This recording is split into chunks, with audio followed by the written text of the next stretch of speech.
수험생 여러분 안녕하십니까. 토목기사 실기에서 시공을 담당하고 있는 홍성협입니다. 자, 필기 합격을 먼저 축하드리고요. 이번 시간에는요. 본론에 들어가기 앞서서 이 토목기사 실기가 어떤 유형으로 출제가 되는지, 어떤 부분에서 출제가 되는지, 그리고 유의사항은 어떤 게 있는지를 먼저 정리를 하고 본론으로 들어가 보도록 하겠습니다. 자, 출제 경향 및 유의사항이라고 나와 있는데요. 여러분들 토목기사 실기라고 하는 이 부분은요. 필기와 다른 부분이 있습니다. 어떤 부분이 다르냐면 문항수도 다르고 과목수도 다르게 되고요. 그리고 가장 중요한 부분은 객관식이 아닌 필답형의 문제가 출제가 됩니다. 그래서 이 필답형의 문제는 우리가 주관식이라고 하잖아요. 그래서 주관식으로 출제가 된다. 그렇기 때문에 여러분들은 보기를 보고 답을 찍는 것이 아니고 머릿속에 있는 부분을 여러분들이 암기를 하시거나 아니면 이해를 하셔가지고 풀어서 넣어야 되는 거기 때문에 여러분들은 반복적으로 쓰는 연습을 많이 하셔야 될 겁니다. 자, 그러면 이러한 토목기사 실기는 어떻게 하면 합격이 되느냐 해서 이 부분은 100점 만점에서 역시 60점 이상의 점수를 획득하셔야 합격이 되는데요. 문항수는 필기에서는 120문항이 출제가 됐었는데요. 보통 실기에서는 24문항에서 26문항으로 구성이 된다는 것 또한 알아두셔야 되고요. 그리고 시험 시간이라고 하는 부분이 있습니다. 자, 시험 시간은 보통 3시간 안에 문제를 다 풀이를 하셔야 되는 부분입니다. 자, 이 부분이 토목 실기라고 하는 시험을 여러분들이 앞둔 상태에서 알아둬야 될 내용들이고요. 그러면 다음으로는 어떤 유형으로 출제가 되는지를 한번 살펴보도록 하겠습니다. 자, 토목기사 실기는 필답형이라고 했죠. 그래서 출제는 보통 계산 문제가 출제가 될 수도 있고요. 그리고 두 번째 단답형의 문제, 그리고 세 번째 서술형의 문제가 출제가 될 수 있습니다. 자, 계산 문제라고 하는 부분은요. 여러분들 반드시 산출 근거와 정답이 맞아야 점수를 인정받을 수 있는데요. 자, 산출 근거를 남겨야 된다라는 여러분들 부담감이 있을 수 있어요. 하지만 연습을 많이 하신다면 이런 부분 쉽게 정리가 될 거고요. 그리고 단답형 다 아시리라 생각하고 서술형의 경우에는 어떤 부분이 출제가 될 수 있냐면 정의에 대한 부분을 서술하시오. 그리고 특징, 그리고 장점과 단점에 대한 부분이 출제가 될 수 있습니다. 자, 이러한 서술형의 부분에서는요. 사람마다 표현하는 방식이 다를 수가 있습니다. 그렇기 때문에 여러분들은 좀 스트레스를 받으실 수가 있을 거고요. 그리고 교재를 가지고 공부하시게 되면 모범 답안, 해설에 나와 있는 부분을 하나에서 10까지 전부 다 암기하시려고 하시는 부분에서 스트레스를 많이 받으시는 경우가 있어요. 그래서 이러한 서술형의 문제는 전체를 가지고 암기를 하신다 생각하시지 마시고 이해를 하시면서 핵심 단어를 가지고 이 부분에다가 살을 더 붙여가면서 답안을 작성하는 연습을 하셔야 될 겁니다. 그래서 출제 유형은 다음과 같은 3가지의 형태로 출제가 될 수 있다는 부분 알아두셔야 될 것 같습니다. 자, 그러면 다음은 출제 경향에 대해서 살펴보도록 하겠습니다. 자, 출제 경향은 지금 다음과 같은 2개의 그래프가 나와 있는데요. 왼쪽에 있는 그래프는 문항수에 따른 퍼센테이지를 가지고 표현한 것이고요. 우측은 점수의 배점, 점수를 가지고 그래프로 표현한 부분입니다. 자, 그러면 이 출제 경향 지금 복잡하게 나와 있는데요. 자, 이 부분을 간단하게 제가 표현을 한번 해보면요. 자, 첫 번째, 토목기사 실기에는 물량 산출이라고 하는 부분이 추가가 되고요. 필기에서 배우진 않았고, 그 다음 두 번째, 공정관리라고 하는 부분. 세 번째는 토목 시공에 대한 부분이 출제가 됩니다. 그래서 간단히 설명드리면 우리가 학교에서 배웠던 내용 이외에 현장에서 우리가 다루는 토목 실무에 대한 내용들이 토목기사 실기에 출제가 된다라고 생각하시면 될 거고 크게 다음과 같은 3개의 부분으로 출제가 된다라는 부분입니다. 자, 물량 산출에 대해서 간단히 설명을 드리면요. 어떠한 도면이 주어지고 보통 옹벽 구조물에 대한 부분입니다. 그래서 뭐 콘크리트량이라든지 거푸집량 그리고 철근량을 계산하는 부분이 출제가 되는 부분이고요. 그리고 공정관리라고 하는 부분은 여러분들 일정표를 작성하는 부분이다 생각하시면 될 것 같아요. 그리고 토목 시공은요. 여러분들 토목기사 필기에서 다뤘던 토질 및 기초 등과 같이 실무에서 고려가 되는 여러 가지 공사에 대한 부분들이 출제가 될 수 있다는 부분입니다. 자, 그러면 그래프를 보시면서 설명을 드려보면요. 자, 가장 많은 문제의 배점을 차지하는 부분이 여러분들 다음과 같은 도면이 물량 산출이라고 하는 부분이라는 걸 아실 수가 있는데, 이러한 물량 산출은요, 보통 18점으로 출제가 됩니다. 때에 따라서는 8점이 출제가 되기도 하는데요. 18점이 출제가 된다라는 부분에서는 거푸집량과 콘크리트량 그리고 철근량까지 물어보는 경우가 18점이 된다라는 거고, 그리고 8점이 출제가 되는 경우에는 보통 거푸집과 콘크리트량 정도만 물어본다라는 부분입니다.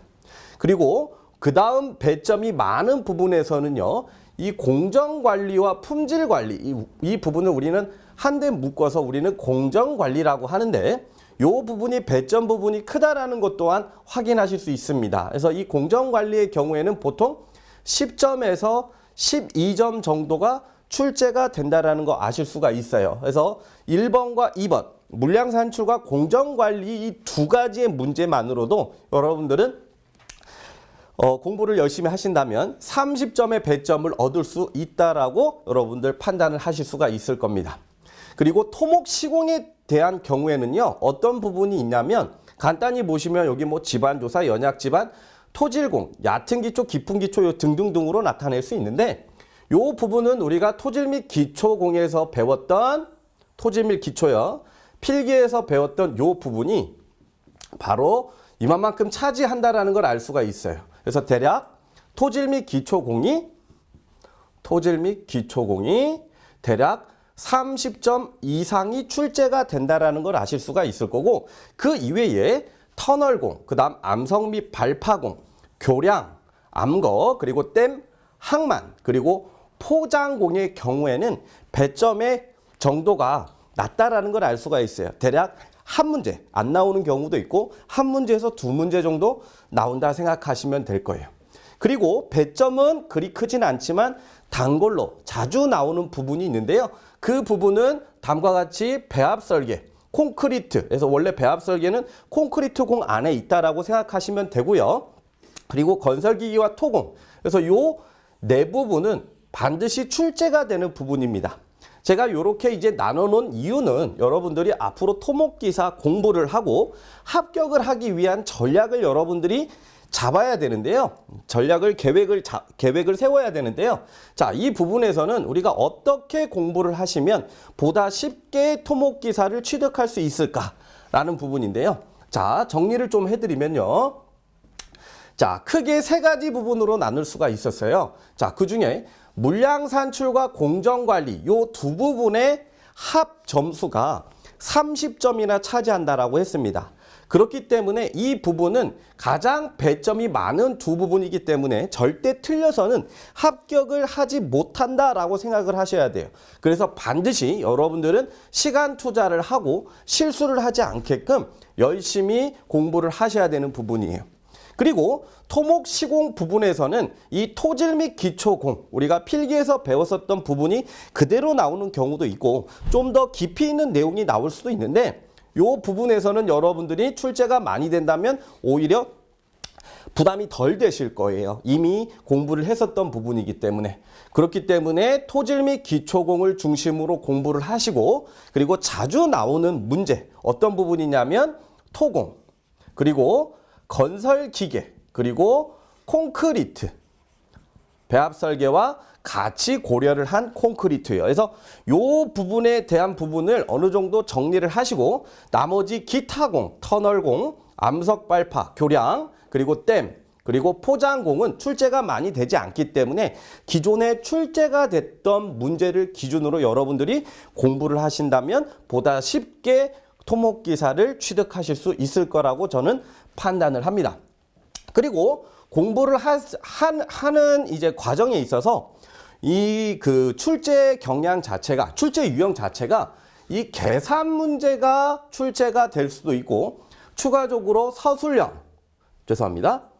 서술, 그리고 단답형의 문제가 출제가 되는데, 이 서술과 단답형의 문제는 여러분들이 암기를 하셔야 되는 부분들이 많아요. 그래서 이러한 암기에 대한 부분은 시험에 다가와서 암기를 하는 게 보다 효율적이기 때문에 일단 먼저 계산 문제와 관련된 문제를 여러분들이 공부하신다 생각하시고, 그리고 서술형과 단답형의 문제의 경우에는 자기만의 노트를 만들어서 반복적으로 시간 투자를 하시면서 암기를 하신다 생각하시면 좋을 것 같습니다. 자, 이상으로 여러분들 출제 경향에 대한 부분을 간단히 제가 설명을 드렸고요. 자, 다음은 답안 작성 시 수험자의 유의사항에 대한 부분을 살펴보도록 하겠습니다. 자, 이 수험자 유의사항은요, 여러분들이 토목기사 실기 시험지를 받으면 맨 첫 장에 다음과 같은 내용들이 이렇게 표현이 되어 있을 거예요. 그래서 그 부분을 미리 제가 설명을 드려보기 위해서 가지고 온 겁니다. 자, 한번 살펴보도록 하겠습니다. 자, 수험자 유의사항이에요. 자, 제일 먼저 답안 작성을 하는 데 있어서 필기구에 대한 부분이 나와 있습니다.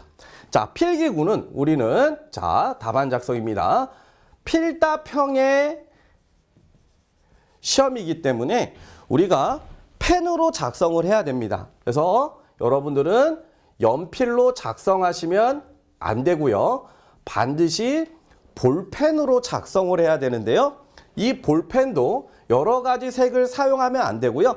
반드시 이제는 흑색 볼펜으로만 답을 우리가 적어야 됩니다. 그래서 예전에는 뭐 청색까지도 허용을 했었는데, 최근에서는 흑색 볼펜만 허용이 되고요. 유색 볼펜의 경우에는 허용이 안 된다라는 거 알아두셨으면 좋겠습니다. 그리고 계산기에 대한 부분입니다. 그래서 최근 산업인력공단에서는 이 계산기의 이제 사용을 제한하고 있는 경우가 많아요. 그래서 여러 가지 기종의 계산기가 있는데, 그 중에서 뭐 저장을 할 수 있는 계산기, 이런 부분을 우리가 제한을 하고 있는데, 그럼에도 불구하고 시험장에 들어가면 이제 감독관들이 리셋을 하세요, 계산기 리셋을 하세요 라는 얘기를 할 겁니다. 그래서 제가 이 계산기에 대한 부분은 다음과 같이 리셋을 했을 때 계산기가 초기화가 돼서 계산을 하는데 이상한 값이 나오는 경우가 생길까봐 미리 언급을 해두는 거예요. 그래서 계산기를 초기화, 리셋을 했을 때 세팅 자체가 바뀌는 경우는 세팅을 다시 하는 방법, 세팅을 하는 방법을 여러분들이 알고 시험을 보시라고 하는 부분에서 제가 계산기에 대한 언급을 해드리는 부분이고요. 그리고 두 번째, 계산 과정과 답란에 대한 부분을 설명을 드리려고 하는데요. 자, 제일 먼저, 자, 정정이라고 하는 부분이 있습니다. 자, 정정. 자, 저희가 시험을 보다가 볼펜으로 작성을 하게 됩니다. 그러다 보기 때문에 오답을 기입을 하게 되면 수정을 해야 됩니다. 자, 그런 경우에는 연필이었으면 자연스럽게 어떻게 할 거예요? 지우개로 지우면 되지만 볼펜인 경우에는 지울 수가 없겠죠? 그렇기 때문에 정정은 어떻게 하느냐? 두 줄을 그어서 정정을 한다라는 부분입니다. 자, 이 부분은 다시금 설명을 예를 들어보면요. 자, 보링이라고 하는 답을 적었어요.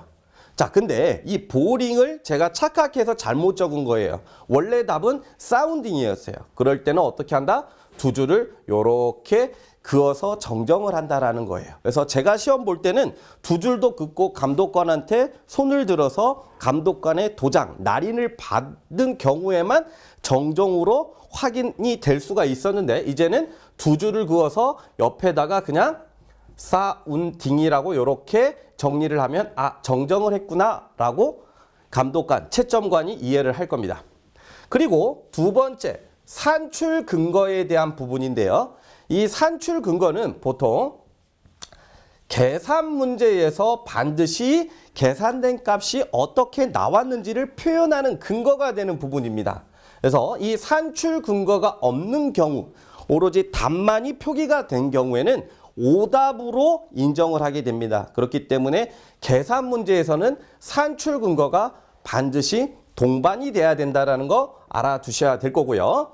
그리고 추가적으로 계산 문제의 경우에는 최종 답을 쓰는 답란이라고 하는 부분이 있어요. 그래서 이 답란 부분에도 최종 계산된 답을 여기다가 옮겨 써야 된다는 부분까지 알아두셨으면 좋겠습니다. 그리고 세 번째, 소수점에 대한 부분입니다. 자, 소수점은요, 우리가 계산 문제를 계산하다 보면 정수가 아닌 소수점으로 표현되기도 합니다. 자, 이런 부분에서는요, 문제의 조건을 일단 따르고요. 소수점에 대한 문제의 조건이요. 근데 문제의 조건이 존재하지 않는다면 일반적으로 셋째 자리에서 반올림해서 어떻게 둘째 자리까지 표현을 한다라는 부분. 이 부분도 여러분들 반드시 기억을 해 두셔야 되고, 그리고 네 번째, 단위에 대한 부분을 설명을 드릴 텐데요. 최종 답에 대해서는요, 반드시 단위가 들어가야 됩니다. 근데 문제에 요구하는 값의 문제의 조건에 단위가 이미 포함이 되어 있는 부분에서는 단위를 쓰지 않으셔도 되지만 반드시 계산 문제, 문제의 조건에 단위가 없으면 단위가 없는 경우에는 오답 처리가 된다라는 부분입니다. 예를 들면 단위 중량을 구하세요 해서 문제가 나왔어요. 근데 단위 중량의 단위를 뭐 킬로뉴턴 퍼 미터의 세제곱 해서 계산하시오 이렇게 하면 문제의 조건에 단위가 이미 나온 거죠. 그렇기 때문에 단위를 안 적으셔도 되지만 이 부분이 없다면 반드시 단위 중량에 대한 단위를 기입을 하셔야 되는 거예요. 그래서 여러분들은 이 문제의 조건에 단위가 나오든 안 나오든 항상 최종 답에는 단위를 반드시 기입을 해야 된다라는 부분을 항상 머릿속에 갖고 계셔야 될 것 같습니다. 자, 그리고 마지막인데요. 가지수에 대한 부분입니다. 이 가지수는 뭐냐? 자, 문제가 출제가 될 때 특히 뭐 특징을 쓰시오 또는 장점 그리고 단점을 쓰시오 하게 되면 종류도 있겠네요. 종류. 자, 종류도 있는데 자, 요 부분에서는요. 반드시 문제의 조건에서 몇 가지를 쓰시오라는 조건이 달려 있습니다. 그래서 이 부분에서는 반드시 문제의 조건에 있는 개수를 맞춰서 작성을 하시고요. 나는 세 가지 조건에 문제가 있었는데 나는 네 가지를 알고 있어. 그래서 네 가지 적을 필요 없습니다. 근데 세 가지를 쓰시오 했는데 네 가지를 썼어요. 근데 그 중에 하나가 오답이에요. 그러면 여러분들 감점이 될 수 있으니까 가지수에 대한 기준을 정확히 적으시고 그리고 여러 가지를 알아도 가장 확실한 답을 쓴다라고 생각을 하시면 좀 더 좋을 것 같습니다. 자, 다음 보도록 하겠습니다. 자, 다음은 수험생들이 저한테 많이 질문하는 이 질문에 대한 부분인데요. 자, 어떤 부분을 많이 궁금해 하시느냐? 자, 하나씩 살펴보도록 하겠습니다. 자, 첫 번째, 수험생들이 많은 질문을 합니다. 그 중에 자, 공식을 계산 문제에서 반드시 공식을 적어야 하나요? 라는 질문을 많이 하는데요. 자, 이 부분에 대해서는 공식을 적지 않으셔도 됩니다. 다시 말하면 자, 우리 필기 때 배웠던 테르자기의 극한 지지력 계산하는 공식을 한번 떠올려 보자고요. 그래서 QU는 알파 CNC 플러스 베타 감마 1 BNR 플러스 뜨드득 이렇게 가잖아요. 그럼 이러한 문자로 되어 있는 공식을 미리 적고 계산을 해야 되냐요? 라는 질문이에요. 그 말은 자, 여기에서 이러한 공식을 적지 않고 바로 숫자로 뭐 이렇게 기입을 해도 되냐라는 부분인데 상관은 없습니다. 하지만 이러한 공식을 적게 되면요. 문제에 주어진 조건과 안 주어진 조건을 우리가 확인할 수 있고 그러므로 산출 근거의 방향을 우리가 잡을 수 있어요. 문제에서 주어지지 않는 조건은 우리가 먼저 계산을 해야 되는구나 라는 부분, 방향을 우리가 찾을 수가 있고요. 그리고 검토할 때도 편리합니다. 내가 잘못 계산된 게 있는지 없는지. 그래서 공식은 적지 않으셔도 되지만 되도록이면 여러분들이 적었으면 좋겠다. 왜? 산출 근거를 작성하는데 편리하고 그리고 검토하는데 편리하다라는 내용입니다. 그 다음 두 번째는 어떤 질문들이 많냐면요. 자, 보면 자, 두 번째는 산출 근거상에 단위 적어야 되나요? 라는 질문을 많이 합니다. 그래서 산출 근거상의 단위는 적지 않으셔도 되고 적어도 됩니다. 하지만 반드시 최종 답에는 단위를 적으셔야 되죠. 그리고 산출 근거상에서 소수점에 대한 기준을 지켜야 되나요? 라는 질문 또한 많이들 하십니다. 다시 말씀드리면 우리가 문제의 조건이 없는 경우에는 소수점에 대한 문제의 조건이 없는 경우에는 셋째 자리로 표현해서 둘째 자리로 반올림 하잖아요. 자, 이런 부분에서 산출 근거상에는 그러면 셋째 자리로 계속 표현을 해야 되나요? 둘째 자리로 계속 표현을 해야 되나요? 그래서 그러한 기준은 없다라는 부분입니다. 그래서 참고적으로 알아두시고 역시 최종 답에서만큼은 셋째에서 둘째로 반올림한다라는 거 알아두셨으면 좋겠어요. 그리고 세 번째, 계산을 하다 보니까요. 교재에 나와 있는 답과 제 답이 다릅니다 라는 질문을 종종 받게 되는데요. 이 부분, 자, 최종 답의 오차라고 하는 부분. 최종 답의 오차. 자, 이 부분은요. 계산 방법, 다시 말하면 산출 근거를 어떻게 전개하느냐에 따라서 최종 답이 달라질 수 있어요. 다시 말하면 복잡한 식을 한 번에 계산하는 경우와 이 복잡한 식을 부분별로 나누어서 계산하는 경우는 이 부분별에 해당하는 이 소수점에 대한 부분이 반올림이 되기 때문에 최종 답에 오차가 생길 수 있다는 부분입니다. 그렇기 때문에 한 번에 계산하는 게 좀 더 정확한 답이 될 수 있지만 우리가 산출 근거를 남기기 때문에 이런 부분은 오차, 그러니까 산출 근거상의 소수점 처리에 대해서 발생하는 최종 답의 오차는 허용이 된다라는 부분입니다. 그래서 최종 답, 이 모범 답안은요, 정확하게 소수점 끝자리까지 전부 다 모범 답안으로 나와 있는 게 아니고요. 어떤 구간 안에 들어가면 최종 답, 정답으로 인정을 해주는 거기 때문에 산출 근거를 정확하게 표현하고 계산을 한다면 정답이 된다라는 부분입니다. 그리고 네 번째, 영어에 대한 부분입니다. 자, 영어. 우리가 보통 영어라고 하면 토목하시는 분들은 영어를 잘 못해요. 저 역시 마찬가지인데요.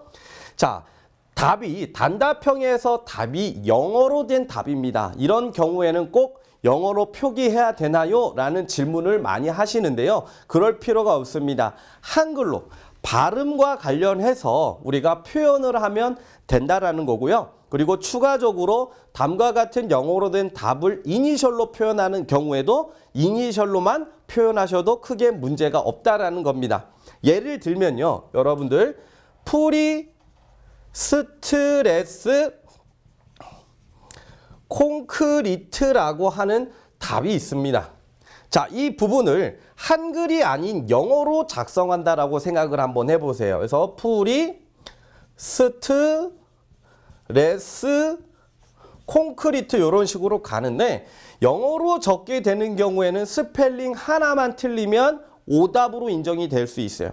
하지만 다음과 같은 영어를 소리 나는 대로 한글로 표현하는 경우에는 프리 스트레스 이렇게 표현해도 정답이 될 수 있다라는 부분입니다. 그래서 되도록이면 영어보다는 한글로 표현하시는 게 좋다라는 거 말씀드리고요. 그리고 추가적으로 프리 스트레스 콘크리트는 약자로 이니셜로 PSC로도 표현하잖아요. 그렇기 때문에 이런 약자로 표현할 수 있는 부분에서는 다음과 같은 답을 적어도 정답으로 인정이 될 수 있다라는 얘기입니다.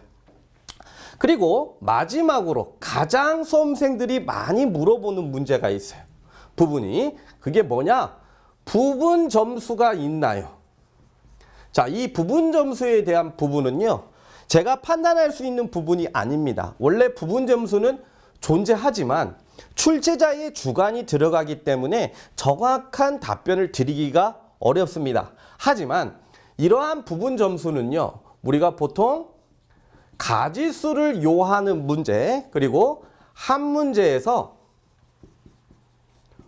소문제로 파생이 되는 경우에는 부분 점수를 인정한다라고 하는데, 여러분들은 이 부분을 공부하실 때는 부분 점수는 없다라고 생각을 하셔서 공부를 하셔야 좀 더 문제, 합격으로 좀 더 많이 다가갈 수 있을 겁니다. 그래서 부분 점수는 존재합니다. 다음과 같이. 하지만 출제자의 주관이 들어가고 모범 답안 그리고 출제 문제가 공개되지 않기 때문에 정확한 답변을 드릴 수가 없습니다. 그렇기 때문에 수험생들은 임의적으로 여러분들 시험 본 내용을 가지고 채점을 해서 합격이다, 불합격이다, 이런 부분을 미리 결정을 하지 마시라는 부분입니다. 자, 여기까지가 우리가 수험생들이 많이 질문하는 내용에 대한 부분이고요. 그리고 추가적으로 제가 당부의 말씀을 드리고 싶어요. 어떤 당부의 말씀을 드리고 싶냐면, 이 토목기사 실기라고 하는 부분은 앞서 설명을 드렸듯이 객관식이 아닌 필답형입니다.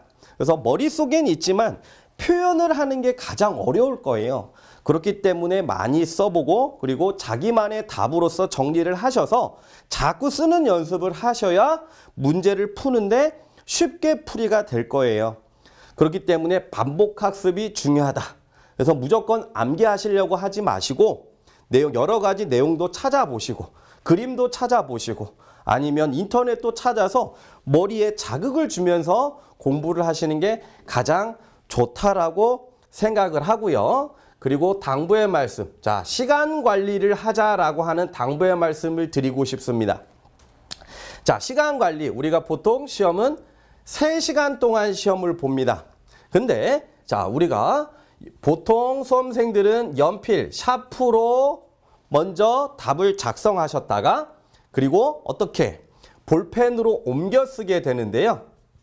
이 연필에서 볼펜으로 옮겨 쓰는 이 시간 또한 상당히 많은 시간이 소요가 됩니다. 길게는 뭐 30분까지 소요되는 경우를 봤어요. 그래서 우리가 보통 연필로 작성하는 경우에는요, 채점자가 채점을 하지 않습니다. 볼펜으로 되어 있는 것만 채점을 하게끔 되어 있어요. 그래서 가끔씩 시험장에서는요, 수험생들이 감독관하고 실랑이를 하는 경우를 많이 봐요. 왜? 연필로 먼저 풀이를 했고 볼펜으로 옮겨 쓰려고 하는데 다 옮겨 쓰지 못한 거예요. 그런 경우가 있기 때문에 여러분들은 공부를 어느 정도 하신 다음에 시간 관리에 대한 부분에서 자기만의 관련도도 좋습니다. 여러 가지를 통해서 모의고사를 보세요. 모의고사를 보실 때 반드시 시간을 체크를 하시고 그리고 연필로 작성하시는 분들은 볼펜으로 옮겨 쓰는 데까지 시험 시간이 모자란지 안 모자라는지까지 여러분들이 판단을 해 두셔야 될 거고요. 그리고 두 번째 당부의 말씀은 뭐냐? 항상 계산 문제에 산출 근거를 남기실 때는요, 그 산출 근거란 좌측 상단부터 작성을 하면 좋다라는 내용이에요. 다시 말씀드리면 우리가 산출 근거에서 우리가 시간이 없는 관계로 산출 근거를 작성하다가 틀리면 빨리 두 줄을 그어서 다시금 산출 근거를 남겨야 되는데 다음과 같은 칸이 산출 근거를 적을 수 있는 난이에요. 그러면 내가 이 부분을 우리가 인지를 못하고 중간 부분에다가 산출 근거를 남겼는데 이 부분이 틀렸어요. 그럼 어떻게 돼요? 전부 다 두 줄을 그어서 나머지 빈 공간에다가 산출 근거를 다시금 남길 거예요. 근데 이 부분에서 칸이 모자라요. 그래서 이렇게 화살 표시를 하고 여기다가 나머지 산출 근거를 작성하시는 분들이 있는데요. 보기가 안 좋다 이거예요. 그렇기 때문에 어떤 거예요?